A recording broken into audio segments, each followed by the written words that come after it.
Chers élèves, bonjour. On va voir une observation de la vie courante. Un chasseur qui éjecte du canon de son fusil un obus.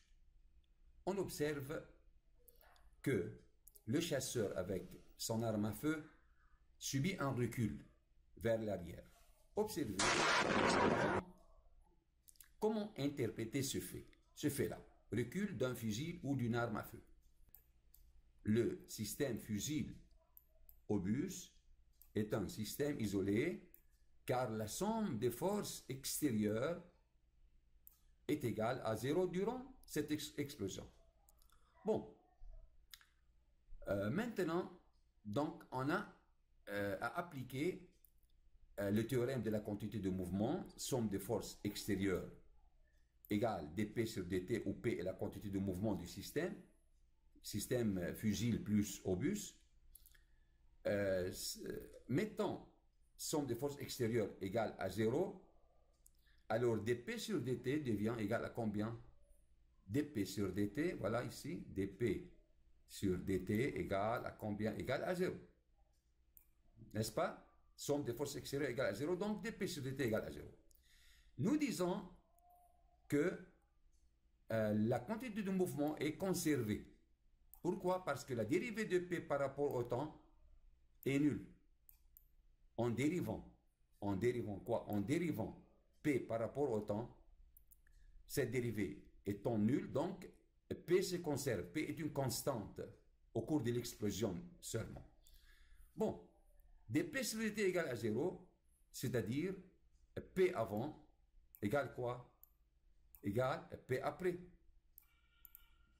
P avant égale P après. P avant l'explosion est égal P après l'explosion.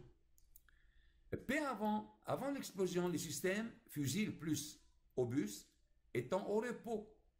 Et puisque le système étant au repos avant, donc P avant égale à 0. P après l'explosion, l'obus admet la vitesse V1 et l'arme à feu admet une vitesse V2 à déterminer et à vérifier que V2 est opposé à V1. À vérifier ça. Donc c'est l'objectif de cette étude.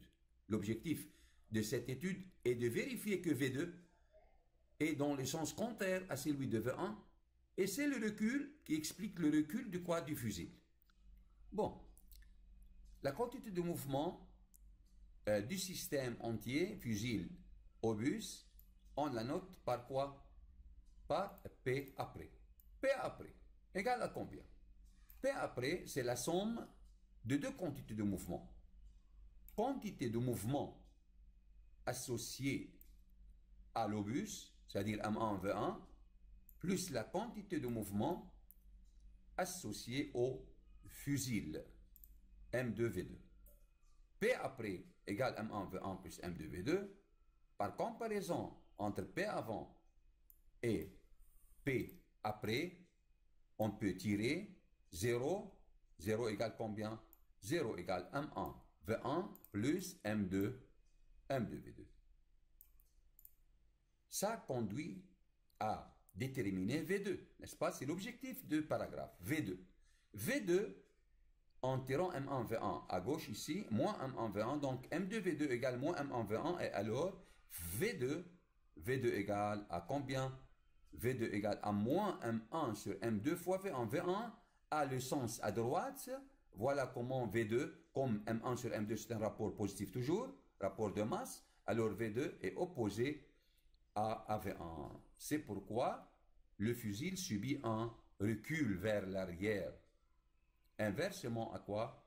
À l'obus. C'est donc le recul d'un fusil ou d'une arme à feu.